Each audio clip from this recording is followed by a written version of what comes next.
This story is titled, She Cheated with My Best Friend and My Business Partner. So I played dumb and took my nuclear revenge and left them with nothing. Hey everyone! I spend so much time finding these stories for you. If you enjoy the content, please hit that subscribe button. It means the world and helps keep this journey going strong. Let's grow together. Now let's start the video. OP starts by saying, So, I 42 male, a self-made man who poured blood, sweat, and sleepless nights into building the life I always dreamed of. I've always been the guy with the plan. Every move I make is calculated, every risk measured. I've built my business, my family, and my reputation with my own two hands, and I took pride in being the guy who had it all together. My wife, Lisa, and I met 15 years ago. She was the kind of woman who could light up a room with her smile. She was charming, witty, and supportive. Or so I believed. When we married, I thought I hit the jackpot. Then there was John, my best friend since college. We were partners in crime, the dynamic duo. John was the guy I could count on to have my back, in business and in life. Together, John and I built a multi-million-dollar business. I handled the vision and the big deals, while he managed operations. We worked seamlessly together, and I trusted him like a brother. Life wasn't perfect, but it was damn close. But cracks started to appear. Lisa had been distant for months, giving vague excuses for late nights and sudden shopping sprees. I brushed it off at first. I mean, everyone has off days, right? Then, there was the time she came home wearing a diamond bracelet she claimed was on sale. Call it intuition, call it paranoia, but something about her story didn't sit right. Meanwhile, John started acting different. Meetings became less frequent, and his enthusiasm waned. He seemed distracted, constantly checking his phone during conversations. But I chalked it up to stress. Running a business is no walk in the park, and I figured he just needed some space. Still, there was this gnawing feeling in my gut that I couldn't ignore. My two most trusted people were acting off, and I couldn't shake the sense that something was happening behind my back. Then, it happened. One day, I was walking past Lisa's car in the driveway, and an idea struck me. A recorder. Not my proudest moment, but I needed answers. I slipped it under the driver's seat, fully expecting to find nothing more than harmless chatter. Boy, was I wrong. A few days later, I retrieved the recorder and pressed play. At first, it was just normal. Everyday conversations, calls with her sister, a chat with a friend about some new yoga class. But then, I heard his voice. John. The two of them were talking. About me. Henry is so controlling, Lisa complained, her voice dripping with frustration. He acts like he's the king of the world, and I'm just supposed to be grateful to live in his kingdom. I get it, John replied. He doesn't listen, does he? He's always so focused on work, on being the best. It's like he doesn't even see you anymore. I know, right? Sometimes I wonder what it would have been like if I'd ended up with someone like you. I froze. My heart was pounding so hard I thought it might burst out of my chest. My wife, and my best friend were talking about me like I was some clueless tyrant. And John, the man I trusted with my life, he was feeding into it, planting seeds of doubt. They didn't outright say they were having an affair, but the undertone was clear. There was something between them.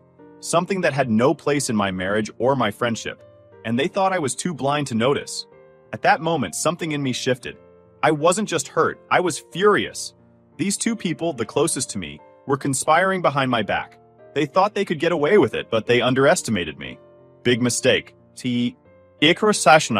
Betrayal isn't a single moment. It's a slow burn that eats away at you. After hearing that recording, I sat in my home office, stunned. The betrayal from both Lisa and John hit me like a gut punch. I replayed the conversation a dozen times, dissecting every word. The more I listened, the more layers of their deceit became clear. I tried to reason with myself. Maybe it's just harmless venting? Maybe John is just being a good friend? But deep down, I knew better. The way she spoke about me, the way John agreed so quickly, it wasn't innocent. It was calculated. For days, I carried this weight around like a lead vest. Every time I saw Lisa, it felt like a slap in the face.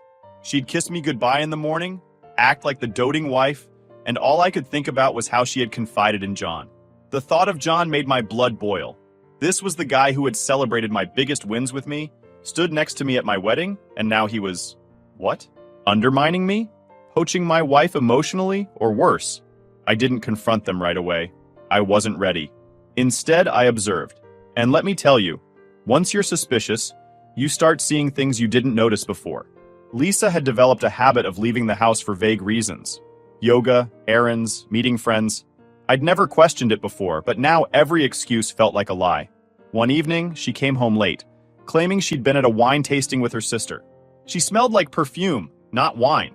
My gut told me something wasn't right, but I kept my mouth shut. John started avoiding me.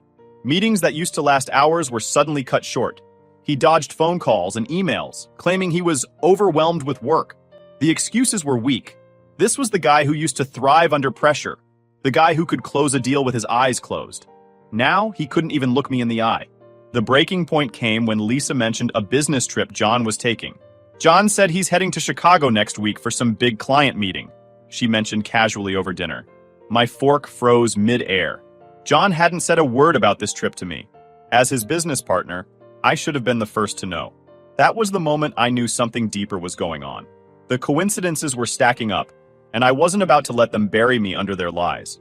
I decided it was time to act. I'm a meticulous guy. It's how I built my business. So, I approached this betrayal the same way I would tackle a hostile takeover, strategically. I started documenting everything. I combed through Lisa's credit card statements and found a series of charges that didn't add up. Hotel stays, high-end restaurants, spa treatments she never mentioned. Then, I turned my attention to John. I started paying closer attention to his work habits, or lack thereof. I noticed he was neglecting key accounts and failing to follow through on deals. It was as if he'd checked out entirely. I also began quietly asking around, reaching out to mutual friends and colleagues to gauge his behavior. The feedback was unanimous. Something was off with John. The pièce de résistance came when I managed to retrieve deleted messages from Lisa's phone. Don't ask me how. It wasn't exactly legal, but desperate times call for desperate measures. The text confirmed my worst fears. There were flirty messages from John, late-night exchanges filled with inside jokes, and even a reference to a special weekend they'd shared. I wanted to throw her phone across the room, but I kept my composure. If I confronted her now, I'd be acting on raw emotion. I needed a plan, a way to ensure that neither Lisa nor John could weasel out of this. I wasn't just going to confront them. I was going to dismantle their little charade piece by piece. One night, as Lisa slept beside me, I stared at the ceiling, my mind racing. I realized something crucial. This wasn't just about the betrayal. It was about power. Lisa and John thought they had the upper hand. They thought they could play me, use me, and keep me in the dark. But they underestimated me. They didn't see the storm brewing beneath the surface. I decided I wouldn't just confront them. I would destroy them. This wasn't just about revenge. It was about reclaiming control of my life and making sure they could never pull something like this again. If there's one thing I've learned in business, it's that patience is key.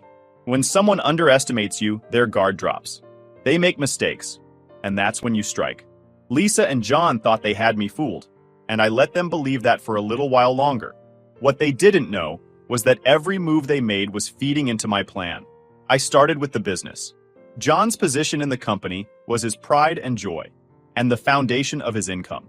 Lucky for me, when we started the company, I insisted on being the majority owner. John had never argued. After all, I was the one who took the initial financial risks. Now, that decision was about to pay off. I began quietly cutting him out. First, I started rerouting deals to myself and key team members I trusted. I reached out to clients directly, building stronger relationships and ensuring that John's involvement became irrelevant.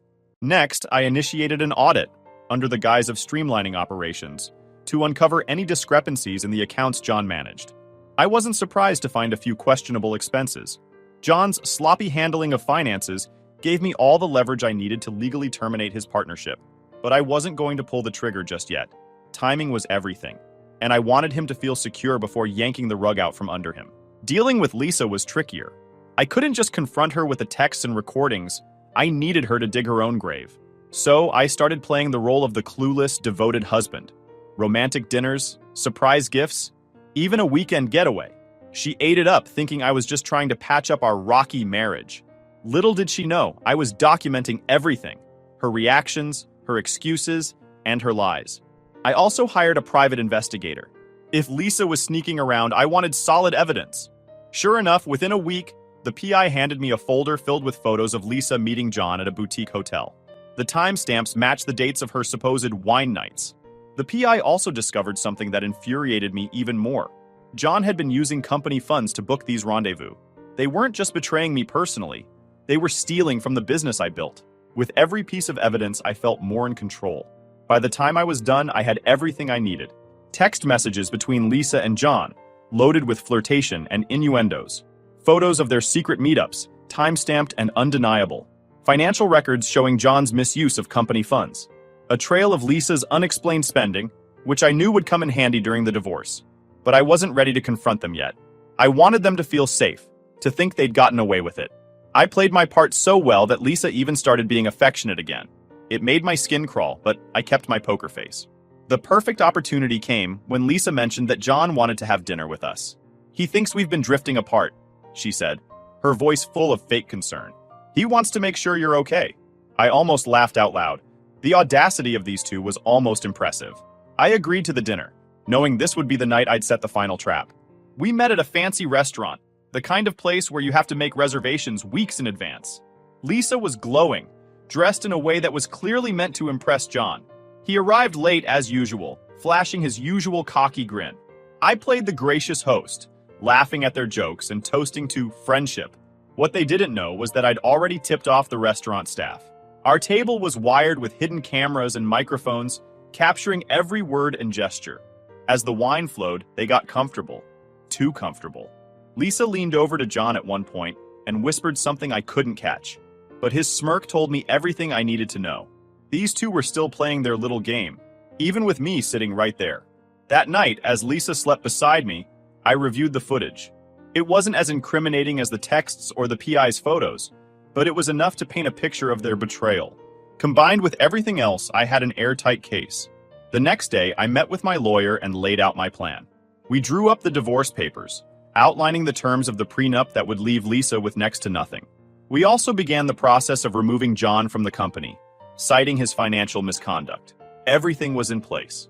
All that was left was the confrontation. And trust me, I was ready to deliver the performance of a lifetime. The day of reckoning arrived, and I was ready. Every detail was planned, every piece of evidence meticulously laid out. This wasn't just about confronting Lisa and John, it was about making them realize the full weight of their betrayal. I wasn't just going to expose them, I was going to dismantle the comfortable lives they had built on the foundation of my trust. I invited John over under the pretense of a business meeting. Lisa was already home, lounging in the living room, completely unaware that the walls were closing in. John showed up dressed to impress, his confidence as irritating as ever. He greeted Lisa warmly, too warmly, and gave me a firm handshake, the kind meant to show camaraderie. "Big things happening, huh?" he said, grinning like the snake he was. "You could say that," I replied, keeping my tone neutral. The three of us sat down in the living room. Lisa poured wine for everyone, playing the role of the gracious hostess. John launched into some small talk about potential clients, oblivious to the storm brewing around him. I let him talk, nodding along as if I was interested, but inside, I was counting down the seconds until I could drop the hammer. "John," I said finally, cutting him off mid-sentence, "do you know why I asked you here today?" He blinked, caught off guard. To talk about the new contracts?" I leaned back in my chair, studying him. "Number, I brought you here because I think it's time we had an honest conversation about business and about personal matters." Lisa shifted uncomfortably, her eyes darting between us. "What's this about, Henry?" I ignored her, keeping my gaze fixed on John. "You've been lying to me, John. Both of you have." The color drained from his face. "What are you talking about?" "Oh, don't play dumb," I said, my voice cold. "You think I don't know about the two of you? The texts, the secret meetings, the hotel rooms? You've been betraying me, John, both as a business partner and as a friend." Lisa's wine glass slipped from her hand, shattering on the floor. "Henry, wait! I can explain." "No!" I snapped, cutting her off. "You've done enough talking. Now it's my turn." I reached for the folder I had prepared, pulling out the first piece of evidence, the text messages. I tossed the printed screenshots onto the coffee table. "Recognize these, Lisa? John? These are your little late-night conversations. The ones where you talk about how controlling I am, how much better life would be without me." John's hands trembled as he reached for the papers. This isn't what it looks like." "Oh, it's exactly what it looks like," I interrupted. "But if you need more proof, let me jog your memory." I pulled out the photos from the private investigator and threw them down. Lisa's face turned ghostly pale as she stared at the images of her and John entering the boutique hotel. "This is insane," Lisa whispered. "You've been spying on me?" "Spying?" I laughed bitterly. "No, Lisa. I was doing what any man would do when his wife and best friend stab him in the back. I gathered evidence. John tried to recover, his voice shaky. Henry, listen, I made a mistake. I didn't mean for it to go this far. This far? I said, standing now, towering over him. You didn't mean to sleep with my wife while using company money to fund your little escapades? Tell me, John, which part of this wasn't intentional? Before they could respond, I shifted gears. And speaking of company money, John, let's talk about the audit. His eyes widened in panic. What audit? The one that uncovered thousands of dollars in unauthorized expenses, I said, throwing another folder onto the table. Care to explain why the company credit card was used to pay for hotels, dinners, and spa treatments? I've already consulted with my lawyer. Your partnership is terminated, effective immediately. You can't do that! He protested, his voice rising.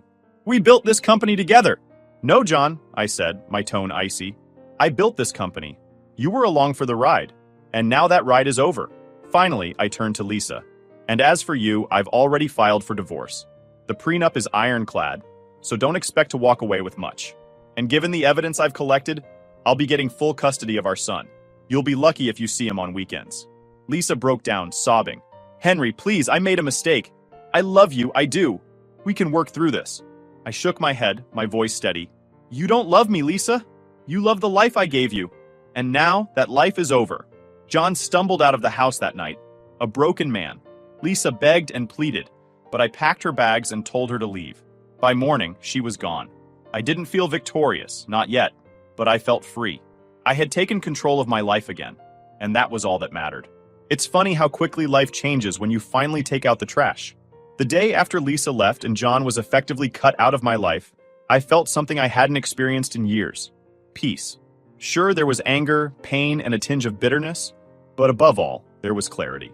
I was no longer tangled in a web of lies, no longer carrying the burden of betrayal. For the first time in a long time, I could breathe. The first thing I did was refocus on the company. John had been dead weight for years, and his absence made it clear just how much he'd been dragging us down. I assembled my team, loyal, hardworking professionals who had always been in the background, and gave them the reins to help me restructure. Together, we streamlined operations, brought in new clients, and even expanded into a few untapped markets John had ignored. Within months, profits surged. Without John's toxic influence, the company culture transformed. Employees who had once walked on eggshells around him now thrived. I saw potential in people I hadn't noticed before, and I rewarded their hard work with promotions and bonuses. The business became stronger, leaner, and more innovative than ever. The divorce with Lisa was swift and merciless. Thanks to the prenup and the evidence I'd collected, she walked away with the bare minimum. No alimony, no lavish settlement. Just enough to get by. The custody agreement was even more satisfying. I gained full custody of our son, Ethan, while Lisa was granted visitation rights. Ethan, who had been blissfully unaware of the drama, adjusted quickly to the new normal. I made sure his life stayed as stable and happy as possible. As for Lisa, she tried to reach out a few times, apologizing, pleading, even claiming she wanted to start over. I didn't take the bait. Her crocodile tears meant nothing to me anymore. Every time her number flashed on my phone, I ignored it. She'd made her choice, and I'd made mine. John's descent was as swift as it was satisfying. Without the company, he was a man without a purpose. His reputation in the industry was shattered after I made a few quiet calls to mutual connections, letting them know the kind of man he was. No one wanted to work with a backstabbing ex-partner who'd been caught mismanaging funds. I heard through the grapevine that he tried to start a new venture, but it flopped within weeks. His debts piled up, and he eventually had to sell his house. The last I heard, he was working a low-level job at a competitor's firm, miles away from the high-powered life he once enjoyed. With the toxic people out of my life, I focused on building something better, not just for me, but for Ethan. I hired a life coach to help me realign my goals, and started therapy to process everything I'd been through. It wasn't easy, but each session felt like shedding another layer of the pain they'd caused. I also started making time for the things I'd neglected during my marriage. I reconnected with old friends, picked up golf again, and even started volunteering at a local nonprofit that helps small businesses get off the ground. For the first time in years, I felt like me again. 6 months after the dust settled, I met someone new. Her name is Natalie, and she's the kind of person who radiates warmth and kindness. We met through mutual friends at a casual dinner party, and I was instantly struck by her authenticity. She wasn't interested in my money or my status. She liked me for who I was. We started slow, taking time to get to know each other, And over time, I realized that not all relationships are built on lies and manipulation. Natalie met Ethan a few months into our relationship, and they hit it off immediately. Watching them bond was a reminder that life, no matter how messy, has a way of surprising you when you least expect it. Looking back, I'm grateful for what happened. Not for the betrayal, that still stings, but for the wake-up call it gave me. I learned that you can't control what others do, but you can control how you respond. Lisa and John tried to break me, but they underestimated my resilience. I didn't just survive their betrayal, I thrived because of it. Now, my life is mine again. My business is booming, my son is happy, and I've found someone who truly values me. Revenge might have been sweet, but the real victory was reclaiming my peace and proving to myself that no matter how bad things get, you can always rise above. Lisa and John's lives continued to unravel. Lisa moved in with her sister, struggling to find a job that matched the lifestyle she once had. John, still floundering, occasionally tried to contact me, sending emails filled with hollow apologies. I never replied. As for me, I'm thriving. Revenge might have been the spark, but rebuilding my life was the fire that kept me going. And now, every day feels like a reminder that letting go of toxic people is the greatest power move of all.